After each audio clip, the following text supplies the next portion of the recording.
Is I got number one line. He's still laughing, bro. What are you laughing at? Y'all are crazy. So I got number one here on y'all paper. Rock with me, please, because I'm only doing this first one. We've already did this all last week. This is going to help. I'll show you the first one, and you can use this one to help you with 2, 3, and 4. Once you're done with this, you'll turn this in to me by the end of the period, and then I'm going to open up the kind where you got to finish those 1 or 2 assignments on there. So looking at number one, I got a graph. Here, on this side is the graph. On this side, it's the same answer. I'm just going to fill it in.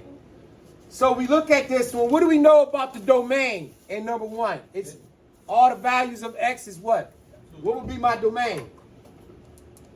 This parabola is coming from where?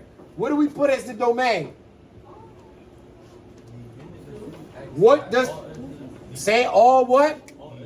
All real numbers for x. Good job. So you can put it like that. All real numbers for x. For number one. You got that, Tammy? Tammy? All right. Because remember, this parabola is stretching across the entire x value, x-axis. Alejandro, so for number one, all real numbers for x. Now, what is the range for this parabola? Where does it start and where does it keep going to? What's the lowest point of the parabola? -4. So what values is it? It starts at, y will be greater than what number? -4. Meaning that it starts at -4 and it's all the values all the way up. So you can put either y is greater than -4 or y -4 to infinity. You can put that. You can put this. I'll accept this as well. Or -4 to positive infinity. It starts at -4 and goes all the way up. So for here you put y is greater than -4 or -4 to infinity.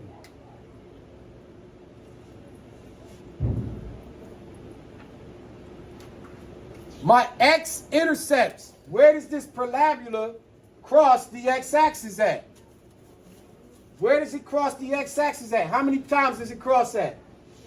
2. So it crosses here and here. What's this point and what's this point?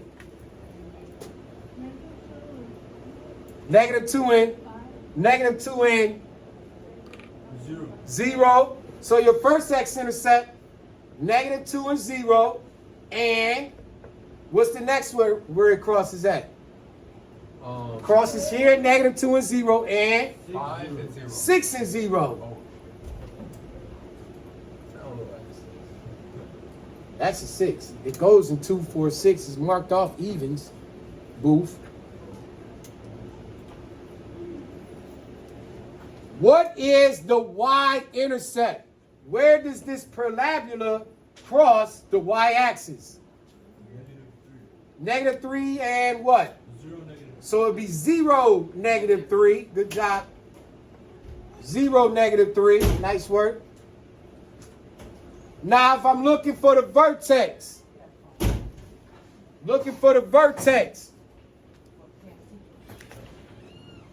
the vertex, right?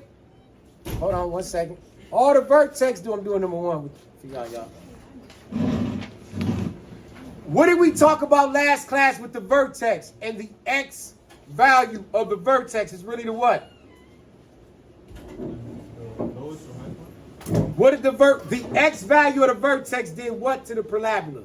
If this is the parabola, the x-axis did what? What did it do to it? If this is the parabola, something straight down the middle, what was that? What was that called? When it went straight down the middle. When I did this. What is called? Something of something.